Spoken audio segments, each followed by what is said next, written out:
සුබ දවසක් හැමෝටම යාළුවනේ. අපි ඉතින් ඊයේ හැන්දෑවේ මේ පුතාලා 4 දෙනත් එක්කම ගියා ගොඩපිටිය බෝධිය ගාවට. බෝධිය වඳින්න ගියා අපි. හරිම ලස්සනයි. හිතට පුදුමාකාර සැනසීමක් දැනෙන බෝධිය ළඟට ගියාම. ඔයාලා වීඩියෝ එක බලන්නකෝ හරිම ලස්සන තැන.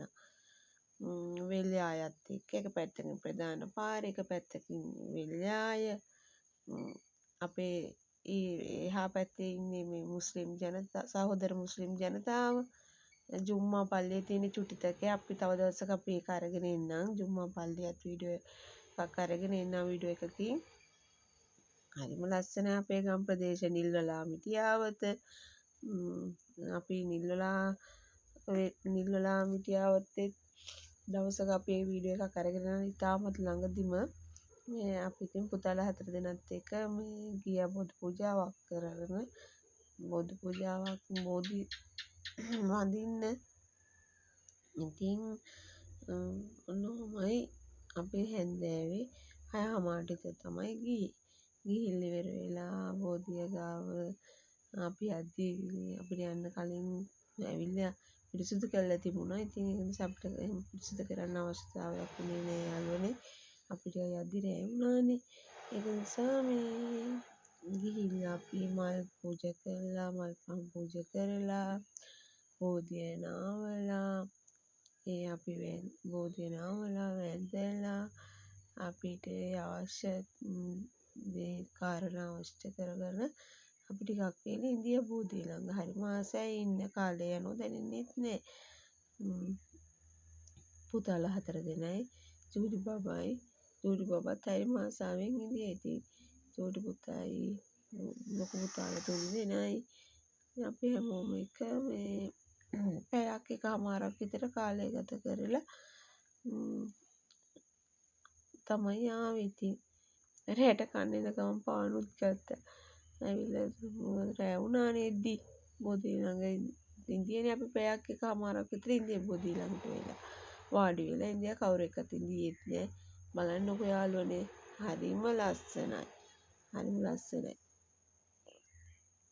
දන්න කෙනෙක්ට හිත නිවෙන්න ගොඩක් අය මං අහලා තියෙන විදිහට නම් දැන් මොනවා හරි දැන් අපල උපද්‍රව තියෙන අය ඇවිල්ලා බෝධි පූජා කරනවා.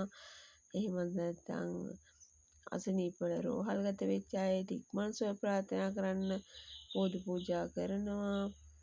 ඒ වගේ සෙත් ශාන්ති කර්ම කරනවා. පොයදාට අපේ සිල් සමාදන් වෙනවා. ඉතින් හරිම ලස්සනයි එතන. ඉතින් මේ තැන ඇවිත් බලන්න. ප්‍රධාන පාරේ තියෙන ඕනම කෙනෙකුට එන්න පුළුවන්. මේ ගොඩපිටිය විහාරස්ථානය සම්බන්ධව තමයි තියෙන්නේ. ගොඩපිටිය ජේතවන විහාරස්ථානයත් සමග සම්බන්ධව තියෙන අපේ හරිම ලස්සන හරිම උතුම් ලොකු වැදගත්කමක් තියෙන හැමෝටම සෙත් සුව සලසන අපේ ගොඩපිටිය බෝධිරාජයන් වහන්සේ තමයි මේ අපි දැන් ගිහින් ඉඳියේ.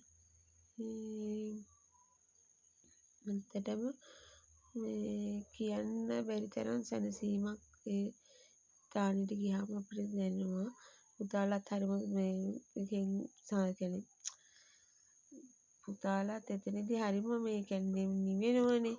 සිත මේ කියන්නේ අර පොඩි අය කියන්නේ සෙල්ලම් කරන දඟලන අයනේ. ඉතින් හරිම මේකේ ගිහින් ඉතින් අපි ඉන්න ගමන් මේ තමයි මේ වීඩියෝ එකත් කරගත්තේ ඔයාලටත් පෙන්නන්න. අපිට අපේ ගමන්ට මේ වගේ ලස්සන මේ වැදගත්කමක් තියෙන ඕනම කෙනෙක්ට යම් කිසි සුවයක් ලබා ගන්න පුළුවන් තැනක් තියෙනවා කියලා කියන තමයි මේ වීඩියෝ එක කරගත්තේ. අපිත් ගියේ ඇත්තටම මේ බෝධි පූජාවක් දිගට කරන්න බලාපොරොත්තු වෙන තමයි ගියේ. කියන්නේ මේ ටික දවසක් යනකම් අපි යන්න හවසට යන්න ගිහලා අපි දැන් යන්නේ පයින් යන දුරේ අපි ඉන්නේ. පයින් ගිහිල්ලා ආපහු පයින් එනවා. අපිට මීටර් 150ක් විතර දුරින් තමයි තියෙන්නේ. ඊට මීටර් 100ක් 75ක විතර දුරින් බෝධියේ ඉඳලා තමයි ජුම්මා ගොඩබිලි ජුම්මා පල්ලියේ තියෙන්නේ. ඉතින් මේ පූජාවත් කරා. අපි ගේන්නම්කො ළඟදීම අපේ චූටි පුතාගේ වොයිස් එකේ පූජාවක් කරන විදිය බලන්නකො. චූටි පැංචත් බෝධිය නාමනවා, බෝධිය අතරේ යනවා. හරිම ආසාවෙන් ඇවිද ඇවිද ඉන්නවා. චෛත්‍ය රාජානන් වහන්සේ අභියසත් ගිහිල්ලා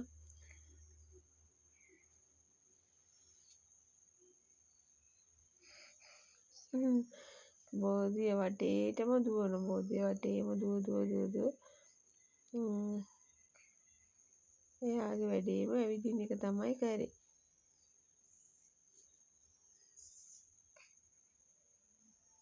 ඉතින් යාළුවනේ ඔන්න ඔහොම තමයි ඊයවස අපි හවස් කාලය ගෙව්වේ.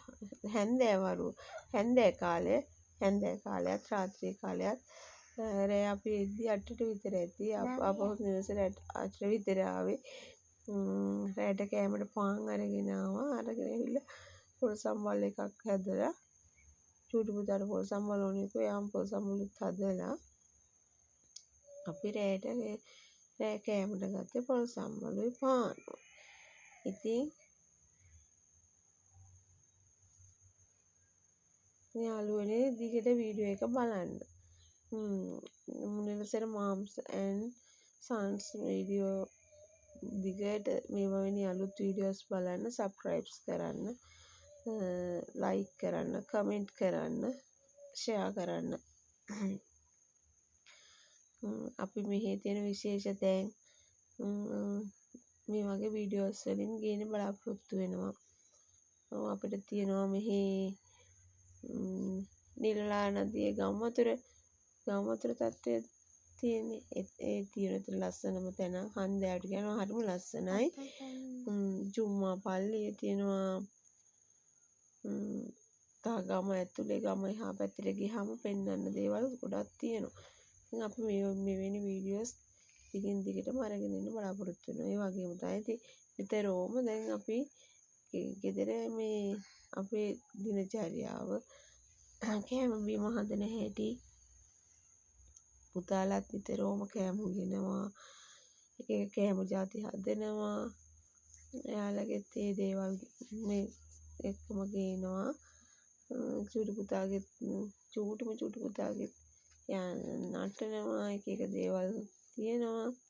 ඉතින් අපි ඉස්සරහට බලමුනේ. අලුත් දේවල් ටිකක් බලමු.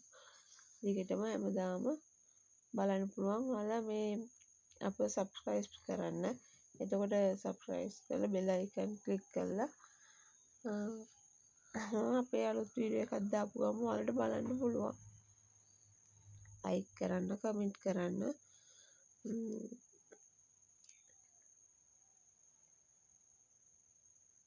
අපි ඊයේ සන්ධ්‍යා කාලයත් රාත්‍රියත් ගත කරපු විදිය තමයි අපි මේ වීඩියෝ එකෙන් ගෙනාවේ. ඔයාලත් බලන ඔයාලටත් යම් කිසි සුවයක් හරිම සිතට මේ සැනසීමක් මේ ස්ථානය දැක්කම සිත පහන් වෙන බවක් සිතට දැනෙනවා. හරිම අපේ පන්සල් දෙකට ගියාමත් එහෙමයි. ගොඩපිටිය ජේතවනාරාමයේ රජමහා විහාරස්ථානයට ගියාමත් සුදර්ශනාරාමයට ගියාමත් අපිට අපේ බෞද්ධ පූජනීය ස්ථාන 3ක්ම තියෙනවා. අපිට දැන් බෝධිය ළඟට යන්න අපිට මීටර් 150ක් වගේ අපේ පන්සල් දෙකට යන්න තියෙන්නේ කිලෝමීටරයකුත් නැති තරම් දුරින් තමයි පයින් යන්නත් පුළුවන්, බස් එක යන්නත් පුළුවන්. අපේ පන්සල් දෙකටත් ගිහිල්ලා අපි පන්සල් දෙකත් පෙන්නන්නම්කෝ යාළුවනේ. හරිම ලස්සනයි. හරිම මේ කියන්නේ ගොඩාක් අනුහස් තියෙනවා. මට කියා ගන්න වචන මතක නැතිනේ මේ යාළුවනේ. මේ ගොඩපිටිය බෝධිය කියන්නේ ගොඩක් අය තමන්ගේ ප්‍රාර්ථනාවල් ගමන් බිමනක් යන්න පටන් ගනිද්දිම ඇවිල්ලා බුදුන් වැඳලා පඬුරක් පූජා කරලා ඒ කියන්නේ තමන් ගමන සාර්ථක කරලා දෙන්න, තමන්ගේ වැඩේ සාර්ථක කරලා දෙන්න කියලා ප්‍රාර්ථනා කරලා යනවා. ඒ කියන්නේ අනුහස් තියනවා. යාළුවනේ අදට අපේ වීඩියෝ එක අවසන් කරනවා.